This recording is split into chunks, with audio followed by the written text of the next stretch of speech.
మీ అందరికీ శుభాకాంక్షలు. ఈ గ్రామం ఎప్పుడూ తెలుగుదేశం పార్టీకి కంచుకోట, శాశ్వతంగా కంచుకోటగా ఉంటుంది. ఎందుకు నేను ఈ మాట వాడుతున్నానంటే, ఒక మంచి రాజకీయ పార్టీ వల్ల ప్రజల జీవితాలు బాగుపడతాయి.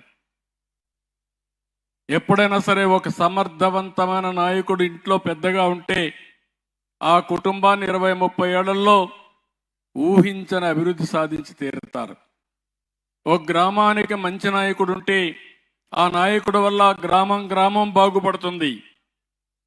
ఒక రాష్ట్రానికి ఒక ఎమ్మెల్యే, మంచి ఎమ్మెల్యే ఉంటే ఇప్పుడు కూడా మీరు కోడెళ్ల శివప్రసాద్ అంటే జిందాబాద్ అని అమర్హయ్ అనే పరిస్థితికి వచ్చారు. ఇంకా జ్ఞాపకం ఉంది.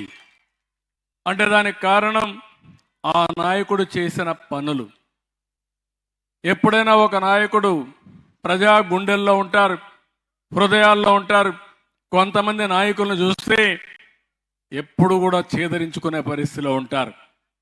అలాంటి వాళ్ళు కూడా వస్తూ ఉంటారు. అందుకని ఈరోజు సంక్రాంతి అనేది తెలుగు జాతికి ఒక మంచి పండుగ, తెలుగు వారందరూ చేసుకునే పండుగ. మళ్ళీ మీ అందరి జీవితాల్లో శుభం జరగాలని, ఈ రాష్ట్రాన్ని ముందుకు తీసుకుపోయే బాధ్యత నాది, నన్ను నడిపించే బాధ్యత మీదని మీ అందరికి విజ్ఞప్తి చేస్తున్నా. అందుకని ఈరోజు ఎలమందలో మీరు చూస్తే కేక్ కూడా కట్ చేసుకునే వాళ్ళం. కానీ మన్మోహన్ సింగ్ గారు చనిపోయారు. సంతాప దినాల్లో ఉన్నాం కాబట్టి కేకులు కట్ చేయడం కూడా ఇవన్నీ కరెక్ట్ కాదు. ఈరోజు ఆర్థిక సంస్కరణలకు నాంది పలికిన వ్యక్తి మన్మోహన్ సింగ్ గారు, పివి నరసింహారావు గారి నాయకత్వంలో. ఆ ఆర్థిక సంస్కరణ వల్ల సంపద వచ్చింది, పేదరికాన్ని నిర్మూలించే శక్తి వచ్చింది.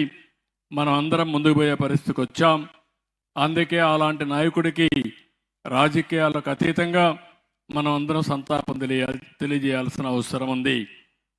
ఇంకో పక్కన ఈరోజు మీరందరూ కూడా, నేను ఒకటే మిమ్మల్ని అందరినీ విజ్ఞప్తి చేస్తున్నా, ఈ కార్యక్రమం ఏదైతే మనం చేశామో, నేను ఒక సంకల్పం చేశాను, మీరందరూ గుర్తుపెట్టుకోవాలి. పేదరికం లేని సమాజం నందమూరి తారక రామారావు గారి కళ, ఎన్టీఆర్ కళ. ఈరోజు నేను ఆలోచించింది, సంపద సృష్టించాలి. ఆ సంపద సృష్టించడం ఎంత ముఖ్యమో పేదరిక నిర్మూలన కూడా అంతే ముఖ్యం. నేను అందుకే ఒక కార్యక్రమం పెట్టుకున్నాను, జీరో పావర్టీ అన్నాను. ఈరోజు ఎలమందికి వస్తాం. కొంతమంది కష్టపడ్డారు, డాక్టర్లు అయ్యారు, ఇంజనీర్లు అయ్యారు, విదేశాలకు పోయారు, డబ్బులు సంపాదించారు. కొంతమంది ఇలాంటి అభాగ్యులు ఉన్నారు, ఇప్పటికి కూడా పేదరికంలో ఉన్నారు, ఇల్లు లేకుండా ఉన్నారు, పూట గడవని పరిస్థితి, కష్టాల్లో ఉన్నారు. అందుకే అలాంటి వారికి మనందరం అండగా ఉండడం మన బాధ్యత. నేను అందుకనే మీరు చూస్తే ఈరోజు ఏదైతే పెన్షన్లు ఉన్నాయో, ఇవి 64 లక్షల మందికి పెన్షన్లు ఇచ్చే ఏకైక రాష్ట్రం భారతదేశంలో ఆంధ్రప్రదేశ్ రాష్ట్రం. ఎన్టీ రామారావు గారు ప్రారంభించిన స్కీమ్ ఇది. ఆ రోజుల్లో 35 రూపాయలు. 96లో నేను ముఖ్యమంత్రి అయినాక అది 70 రూపాయలు చేశాను. మళ్ళీ అది 200 రూపాయలు అయ్యింది.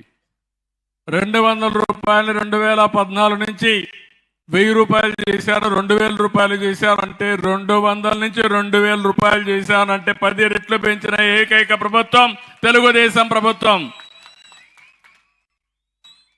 అక్కడి నుంచి ముక్కుతూ మూలుగుతూ సంవత్సరం 250 రూపాయలు ఇచ్చేవారు. ఏదో వీళ్ళంతా పెద్ద ఇది చేసినట్టు. నేను వచ్చిన తర్వాత ఒక మాట చెప్పాను, ఏప్రిల్ నుంచే పింఛన్ ఇస్తానని చెప్పాను.